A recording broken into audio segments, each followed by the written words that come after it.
end of 2018, I was the director of talent development for a New York-based technology company. And I was starting to research the future of work and how our company could be competitive for talent in 2019. Now, believe it or not, even back then, all signs were pointing to a remote and hybrid work future. So more and more individuals wanted that freedom and flexibility to work from anywhere. And more companies were setting themselves up as fully distributed, meaning they didn't have any offices. Now, obviously, COVID-19 accelerated that trend by at least a decade, maybe more so. But that trend was even very popular back then. So long story short, I convinced my CEO that the future of work was going to be remote. And for us to be competitive for talent, we had to really understand what the challenges and opportunities were that remote workers faced. And I started to interview remote workers and do focus groups and surveys. And what I was noticing is that so many remote workers said, I thought once I would be remote, I would feel like happier and more fulfilled and more motivated to do my job with this freedom. And for a few months, that was certainly the case. But then after a while, they said, I still feel kind of stuck. Something's missing. I feel unfulfilled still. And so through all these questions and surveys, what I found out is that really, wherever you go, there you are. So if you hated your job in Houston, you're not going to suddenly love it in Hanoi, right? It's the work itself that needs to be engaging and motivating to make you feel like you're making an impact and developing skills and doing work you actually. Today's session is for you. So I'm going to certainly share a lot of stats and data about what's going on in the world of work, but you're also going to learn a lot from each other. And this is a safe space to share with each other what obstacles have you been facing? What opportunities have you come up with? What solutions have you come up with? How can you share those things with each other? So we want to make sure that we get a lot out of that, you get a lot out of each other today, as well as learning from me. So let's get into the data a little bit here. So women are stepping up at home. Now, women have always stepped up at home, as we know, but even more so in these last couple of years. So here's some data for you. Women spend on average 7.4 more hours per week on childcare than men. Women spend 5.3 more hours per week than men caring for elderly or sick relatives. And women spend 7.0 more hours per week than men on housework.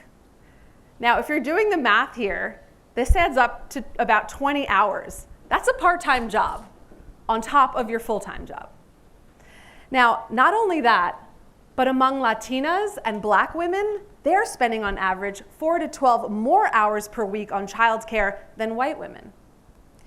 And 15 to 20 more hours per week caring for elderly or sick relatives than white women. These are astonishing numbers. These are 2 full-time jobs. Now, women are also stepping up at work. No surprise. And whether or not you have children or families, these stats might relate. You might relate to these stats. Women tend to step up more to help support employees with their work-life balance, with mental health challenges. They're more likely to help each other out, ask questions. How are you doing? How are you feeling? Is there any way that I can help you with what's going on? I'm seeing a lot of head nodding in this audience, right? They're also more likely to step up and help out with diversity, equity, and inclusion initiatives in an organization. They're more likely to be the leaders of the employee resource groups. They're more likely to also be allies of women of color.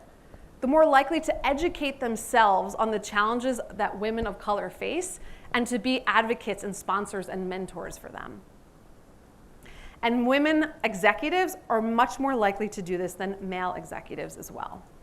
So we're taking on a lot in addition to our day-to-day responsibilities. So we're going to do a quick breakout session, and you're going to chat with 2 or 3 people at your table, depending on how many there are. So 2, if it's uneven, we'll do 3. And I want you to share with each other, how has your role at work and at home changed over the last 2 years?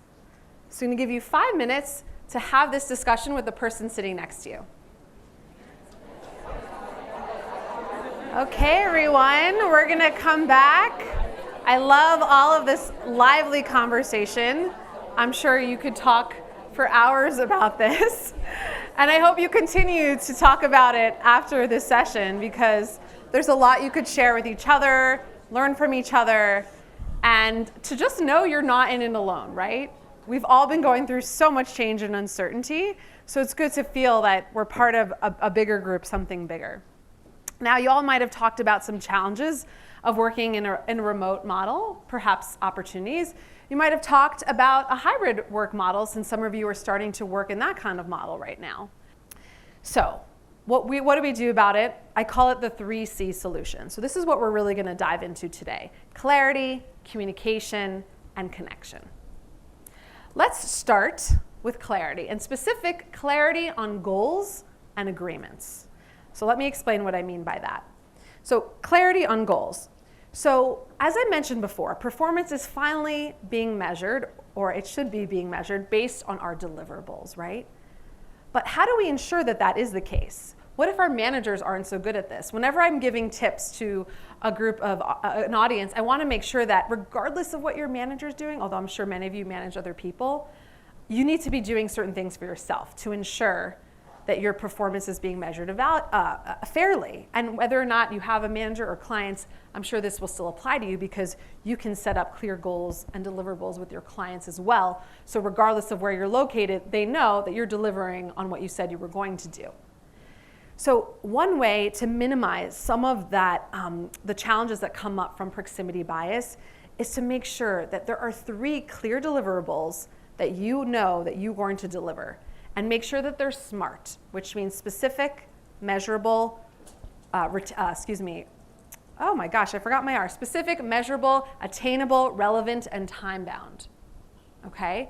So regardless of whether your manager clarifies these with you, regardless of whether these are given to you, these are 3 things you can do for yourself.